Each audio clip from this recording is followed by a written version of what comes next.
आज हम पढ़ेंगे वैद्युत आवेश के प्रकार के बारे में। कल हम वैद्युत आवेश के बारे में पढ़ चुके थे। वैद्युत आवेश क्या था?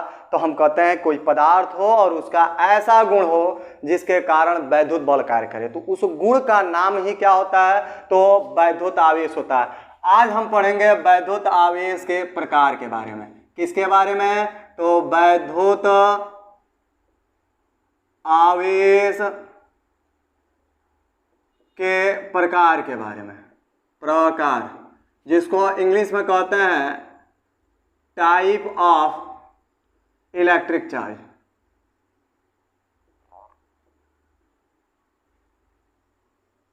ठीक।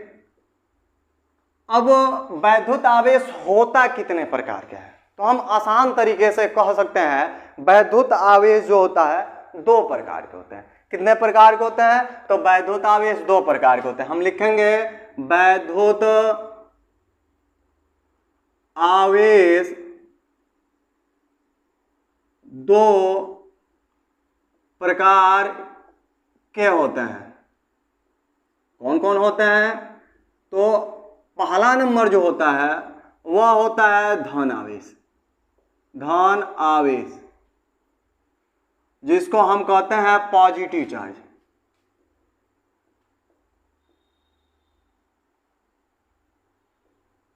जिसको हम प्लस भी ई भी लिखते हैं। दूसरा नंबर जो होता है वह होता है ऋण आवेश,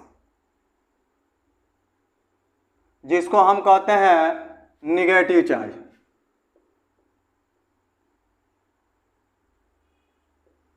जिसको हम माइनस भी लिखते हैं।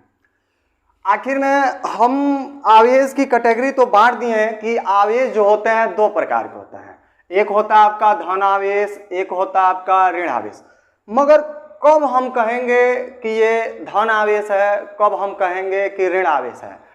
मतलब कोई परमाणु लीजिए और उसे परमाणु में से इलेक्ट्रॉन निकले तो जिससे निकल रहा है उस पर धन आवेश आ जाएगा और जिस पे जा रहा है उस पर ऋण आवेश आ जाएगा। मतलब पदार्थ का गुण होता है कि उस गुण के कारण बल लगे, उस गुण को ही हम क्या कहते हैं? आवेश कहते हैं। तो इस समय हम जब इसकी कैटेगरी बांटते हैं, कब हम इसको निगेटिव कहेंगे, कब हम इसको पॉजिटिव कहेंगे, तो हम कहते हैं कि कोई पदार्थ हो या कोई परमाणु हो, उस परमाणु से इलेक्ट्रॉन निकलकर और दूसरे परमाणु पर जाए तो जिससे निकल रहा है उस पर आपका पॉजिटिव चार्ज आ जाएगा और जिस पर जा रहा है उस पर निगेटिव चार्ज आ जाएगा। मतलब जो लेता है वो कभी भी ऋण वाला होता है और जो देने वाला होता है वो कभी भी धन आवेश वाला होता है। हम नॉर्मल से एक एग्जांपल दे सकते हैं। जैसे कोई व्यक्ति है अमीर है, कोई व्यक्ति है गरीब है, जैसे भीख मांगने वाले। तो जो धनी व्यक्ति होता है वह देने का काम करता है और लेने वाला क्या करता है? लेने वाला कौन होता है? जो भीख मांगने वाले होते हैं वो लेते हैं। ठीक है। सेम उसी प्रकार से हम कह सकते हैं कि कोई परमाणु हो और उससे इलेक्ट्रॉन निकले और जिस पर जो दूसरे पदार्थ पर जाए तो जिससे निकल रहा है इस पर धन आवेश होगा और जिस पे जा रहा है उस पर कौन सा आवेश होगा? ऋण आवेश होगा। अब इसको हम कैसे डिफाइन करेंगे? कहेंगे कि जब किसी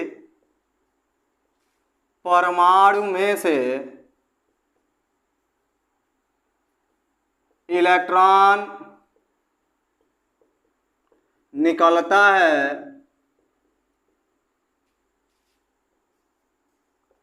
तो उस पर धन आवेश और जिस पर जाता है उस पर ऋण आवेश हो जाता है। मतलब हम आवेश को दो कैटेगरी में बांटे। एक को हम कहते हैं धन आवेश, एक आवेश को कहते हैं ऋण आवेश। तो हम धन किसको कहेंगे और ऋण किसको कहेंगे, मतलब धन आवेश किसको कहेंगे और ऋण आवेश किसको कहेंगे। तो हम कहेंगे कोई परमाणु हो और उस परमाणु से इलेक्ट्रॉन निकले। मान लीजिए हम दो परमाणु ले लें, जैसे फॉर एग्जांपल के तौर पे कोई भी एक सब्सटेंस ले रहे हैं, मान लीजिए यही हमने लिया, तो एक परमाणु हो गया, एक ये परमाणु हो गया, इससे इलेक्ट्रॉन निकले और निकलकर कहाँ जाए, इस वाले परमाणु पर जाए। तो इससे निकल रहा है तो इस पे कौन से चार्ज आएंगे, धनावेश, और इससे निकलकर जा किस पे रहा है, तो इस पर जा रहा है, तो इस पे कौन से आवेश आएंगे, ऋण आवेश। मतलब लेने वाला कभी भी ऋणायन होगा, देने वाला कभी भी क्या होगा, धनायन होगा।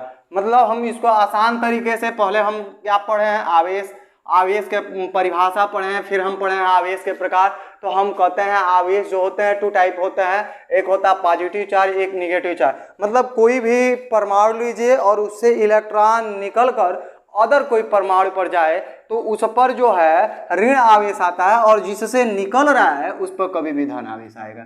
ठीक है।